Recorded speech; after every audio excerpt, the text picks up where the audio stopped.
Bueno, un saludo para Leonardo y para ti. Un gusto de reencontrarnos aquí en este lunes, como lo venimos haciendo cada 15 días.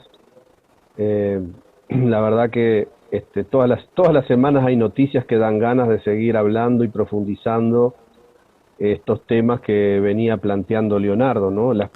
¿Qué política de desarrollo tiene este gobierno? Dicho Y sea de también una... paso, paréntesis antes que Sí, desarrolle, y otra vez pido disculpas por segunda vez. ¿Se está viendo el dale. programa por ahí? ¿Te están viendo? ¿Se está replicando en la radio? Sí, sí, se está viendo, sí, cómo no, se está viendo y bueno, cada vez tenemos se comparten los videos, ¿verdad? A veces se miran más tarde, a veces se comparten los videos que ustedes nos mandan, eso es una excelente herramienta, digamos, de tener los videos cortos, y la gente, bueno, va haciendo uso de todo ese material y de toda esa información. Gracias, Nino. Creo que estamos llegando cada vez más a más gente. Y bueno, un poco ese es el objetivo, ¿no? De pensar, de razonar, de tratar de hablar con la gente, hacerla pensar también a ella, recibir inquietudes, recibir razonamientos y ver este, cómo los podemos trabajar, lo que la gente también plantea.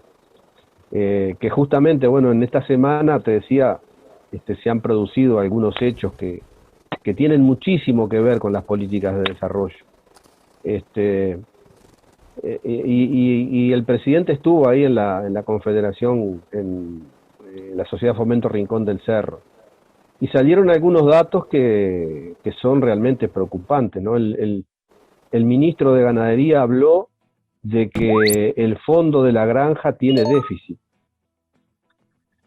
Entonces, el fondo de la granja ha sido durante todos los años, en los 3 periodos de gobierno del Frente Amplio, una herramienta muy importante para el apoyo de todo lo que ha sido el sistema de hortifruticultura en nuestro país. El Fondo de la Granja lo maneja una comisión que está integrada por gremiales rurales, está integrada también por el Banco República, creo que también tiene un delegado al LAT, me parece. Y ahí, bueno, se resuelven los destinos del fondo de la granja. En mi caso, bueno, que estuve trabajando con todo el tema de la apicultura en el ministerio, el fondo de la granja varias veces dio apoyo al sector. Nos tocaron 2 años muy difíciles de gestionar porque fueron años que por primera vez en la historia de la apicultura, por razones internacionales y no nuestras, la miel no se podía vender. Nos empezaron a colocar barreras arancelarias sobre el límite máximo de residuos de glifosato y otros productos, y a través de esas barreras no arancelarias dificultaron mucho, y por primera vez en la historia de la apicultura la miel quedó sin vender, que la miel se vende todos los años, y otra vez lo retomamos en este momento. Y ahí el fondo de la granja, por ejemplo, fue de un gran apoyo para aliviar la situación de los productores apícolas. Incluso un año se le pagaron los intereses a los productores de créditos que tenían en microfinanzas del Banco República, se pagaron con los fondos de la granja. Se hicieron refinanciaciones. Es un instrumento importantísimo para todo el sector hortifrutícola. Y el fondo ahora, el ministro dice que tiene déficit, pero en realidad lo que está pasando, ¿verdad?, es que el fondo sufrió recortes. O sea, las necesidades de los productores y del sector se mantuvo por distintas situaciones. No te olvides que venimos saliendo de una sequía, que ha habido enormes turbonadas allá en Salto con el destrozo de invernáculos, que todo eso siempre lo atendimos con el fondo de la granja, y se ve que las necesidades que el sector ha tenido en este momento no han podido ser atendidas porque también ese fondo sufrió importantes recortes en el presupuesto. Los mismos recortes que escuchamos, ¿verdad?, que sufrieron la salud a través de distintas prestaciones que se han quitado, a través de las dificultades para el acceso de los remedios, a través de los recortes que ha sufrido la educación pública. También el fondo de la granja le llegó la tijera. Y nosotros pensamos que esas son justamente las cosas que son importantes tener en cuenta, de dónde pone el foco un gobierno para el desarrollo de su país. Entonces, fíjate que además esto se da en un momento donde hay un verdadero huracán de cola, como le estamos diciendo, ¿no? Porque si nosotros tuvimos un viento de cola en los primeros 10 años de gobierno, no fue así en el tercero, que los precios internacionales cayeron muchísimo. Ahora este gobierno no tiene un viento, tiene un huracán de cola, precios que nunca se habían conocido de carne, de soja, de leche, de todos los productos agropecuarios. Y el sector agropecuario hoy es el responsable del 75% de las exportaciones, de lo que ingresa al Uruguay por exportaciones, el 75% es vinculado al sector agropecuario. Y por otro lado tenemos sectores que trabajan para el mercado interno, como es la hortifruticultura, que los tenemos totalmente desamparados, y ni siquiera tratamos de que exista un cierto goteo, como se dice, el famoso derrame que no existe para el sector hortifruticultura, y tampoco hay en este momento políticas públicas, políticas de Estado que son las que provocan. Cuando el derrame no sucede, para eso es justamente el rol que tiene el Estado en las políticas de desarrollo, que es la asignación de recursos extraordinarios a través de distintos instrumentos a aquellos sectores que están necesitando un apoyo para pasar momentos de dificultades, pero también apoyarlos para que se transformen también esos sectores en instrumentos de desarrollo. Hoy el país lo que tiene es un gran crecimiento, pero toda la política que tiene instrumentada este gobierno no está apuntando a estimular sectores que son muy importantes para promover el desarrollo del país. Por ejemplo, no se está invirtiendo en infraestructura. Lo único que vemos cuando recorremos el país es que se están haciendo rotondas, pero eso no es generar infraestructura.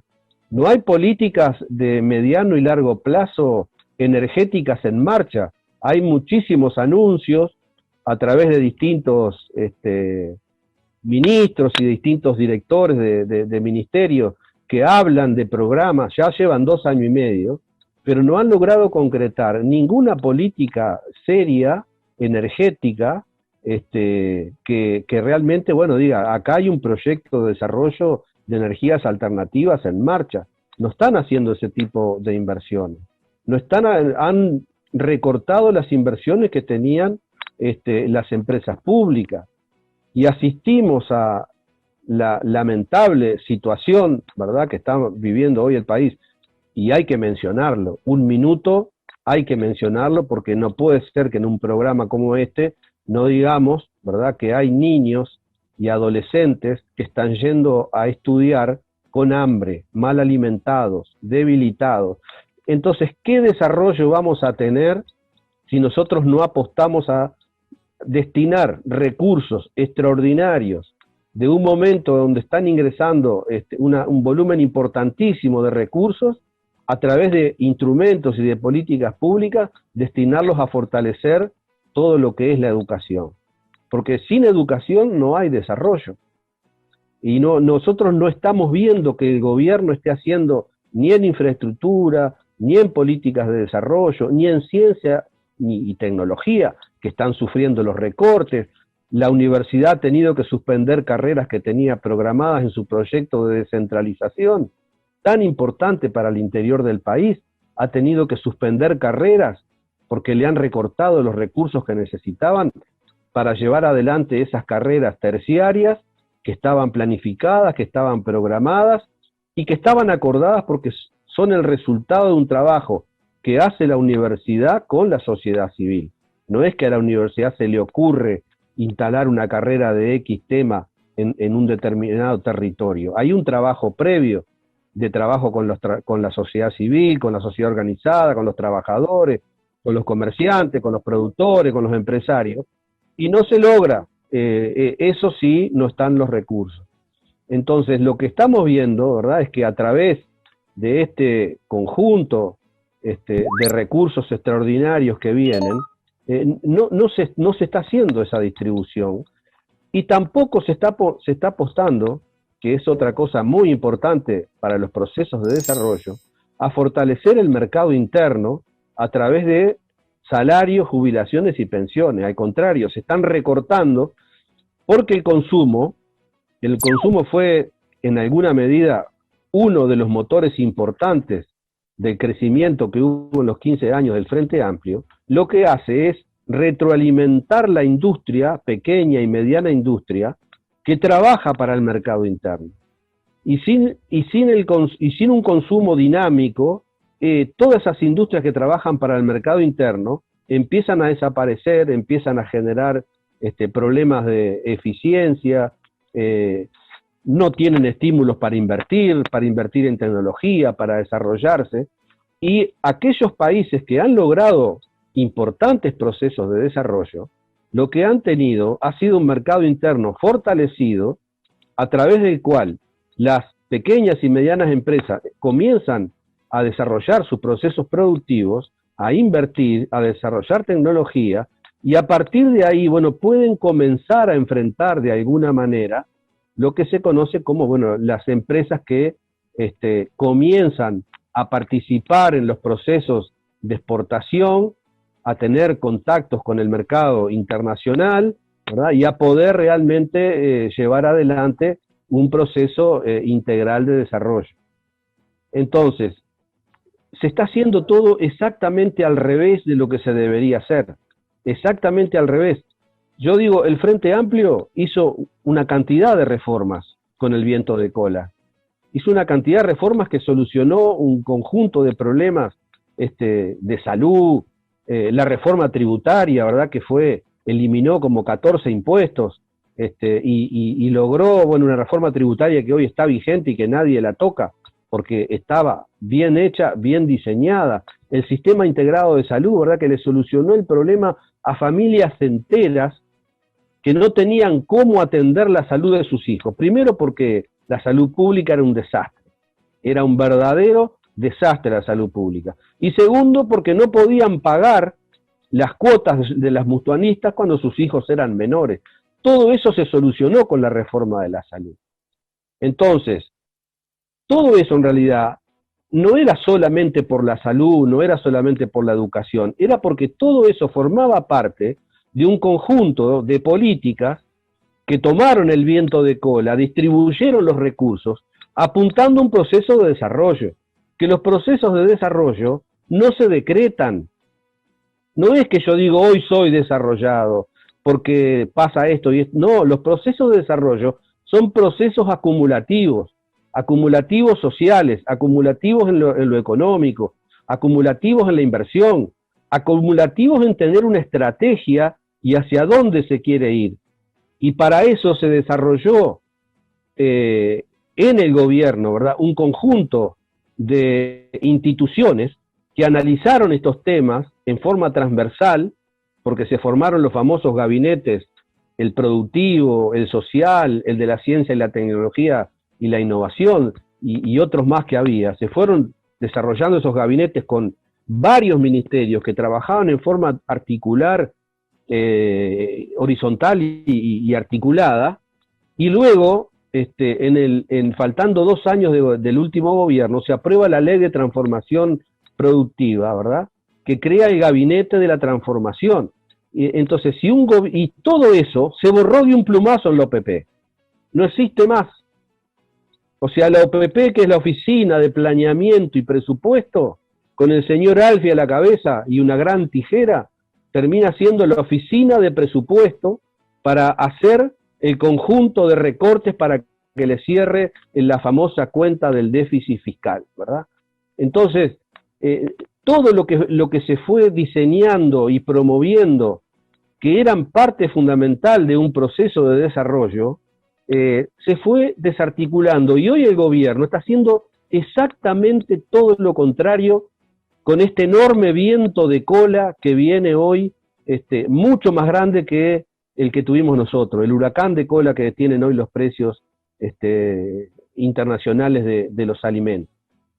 Entonces yo creo que este tema que estamos planteando, ¿verdad? En el día de hoy, tiene mucho que ver con este enfoque, ¿verdad? El enfoque, el presidente lo dijo, ¿verdad? Él es el empleado, lo dijo así en Durazno, yo soy el empleado de ustedes, fue a la asociación rural y dijo, soy el empleado de ustedes, y lo mismo ha dicho en las cámaras de comercio. Le genera 2 o 3 condiciones para que ellos se desarrollen y punto. Y ahí se terminó. Entonces, ¿cuál es el proceso, el proyecto de desarrollo?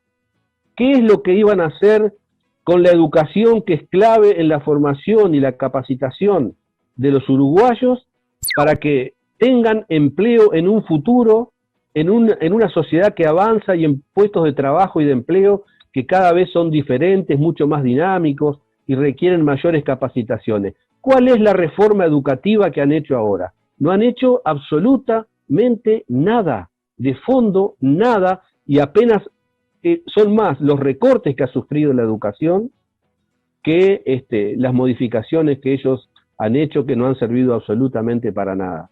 Tenemos que decir que el presidente del CODICEN está absolutamente pintado. Lo largan a la prensa con un tenedor a hablar de la reforma educativa y hasta ahora no se conoce una sola medida concreta que diga, bueno, acá hay un nuevo impulso a la educación, acá se está logrando algo de todo lo que dijeron que todo era un desastre, que todo era un fracaso. Y nosotros sabemos muy bien, porque Gerardo Caetano y otros investigadores, leí artículos que trabajaron sobre la evolución de la educación en el Uruguay. Y la educación en el Uruguay, el deterioro de la educación en el Uruguay, comenzó en los años 60.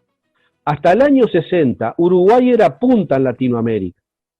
Pero no solo era punta en Latinoamérica en alfabetización, en gente que ingresaba a los liceos, en egreso de secundaria, sino que estaba mejor la educación incluso que en Italia en ese tiempo.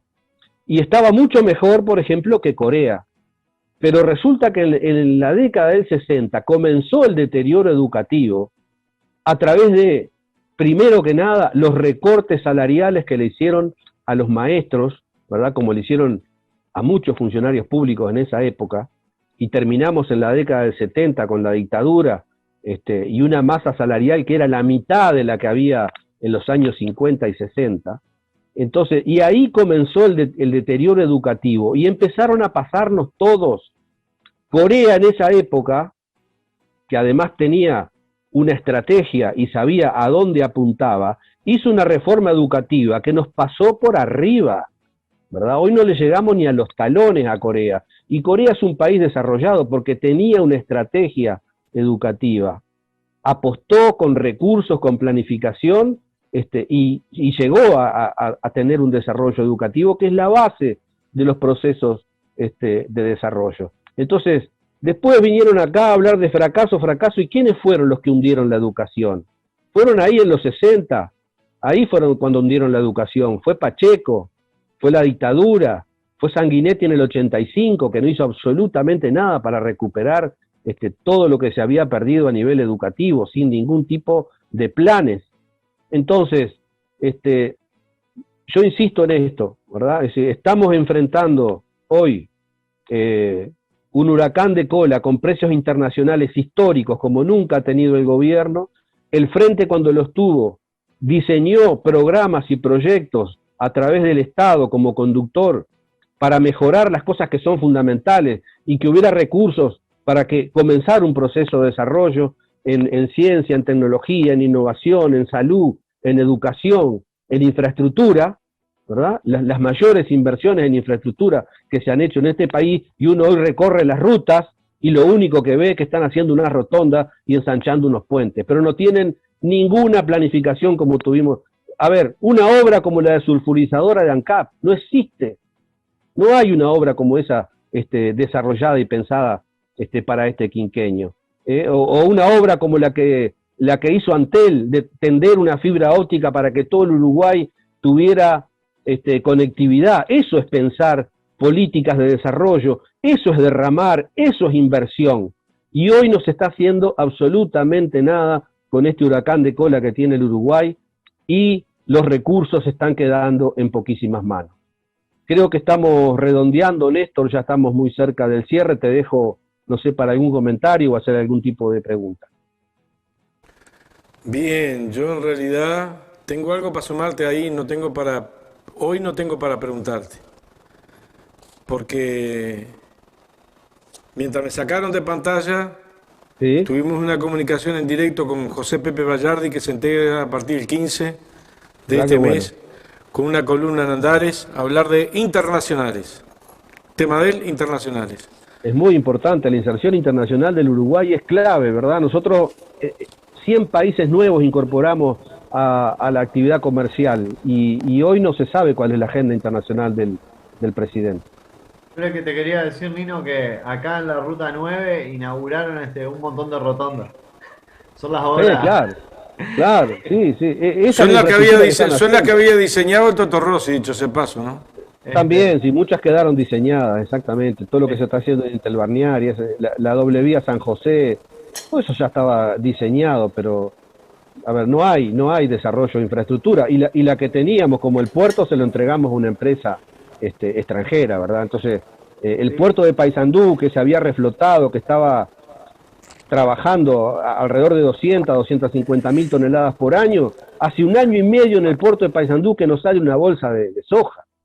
Entonces, ¿qué está pasando con toda la infraestructura que se desarrolló? ¿Qué está pasando con esas cosas? Digo, ¿Qué es lo que estaban haciendo a nivel de planificación y qué estaban haciendo con el huracán de cola? Y yo te iba a decir que lo que están haciendo es, en gran medida, concentrar los capitales en pocas manos y sacarlo del país, porque esa es otra cosa que es lo que están haciendo, ¿no? Exacto. Eso termina en los famosos 9.000 millones de dólares que se están yendo de nuestro país a bancos extranjeros. Esa es la realidad, y no hay ninguna voluntad, por lo menos no hay ninguna voluntad de que eso cambie, y va a ser una de las diferencias enormes que vamos a tener para mostrar entre el modelo anterior y lo que está pasando hoy en estos 5 años, o va a terminar pasando en estos 5 años de gobierno. No, pero es que si nos pone... Sí. Tenemos que ir a la tanda ya, se nos viene Viera. No, que ponerle una de las cosas que quería decir fue el famoso empalme de la ruta 5 en la entrada de Durazno, que creo que conecta con la ruta 14 que va a Trinidad, que era algo que no existía. Tú antes para ir a Trinidad tenías que atravesar la ciudad de Durazno. Exacto. Y eso fue una obra que se hizo por el 2015, 2014, 2015, para concentrar toda una vía de lo que era, vos mencionabas, la industria por zona, ¿no? Tipo lo que es el desarrollo de la forestal en esa región noreste del país, Rivera, Cerro Largo, Tacuarembó, para sacar esa producción por el río Uruguay. Nos tenemos que ir. Bueno, Néstor, ha sido un gustazo como siempre. Igual ustedes dos la van a seguir en el mismo esquema que estaba hablando ahora Leonardo, la van a seguir el viernes. Más o menos el mismo esquema, la misma línea por ahí. El viernes nos vemos, un abrazo grande. 5:30 el viernes,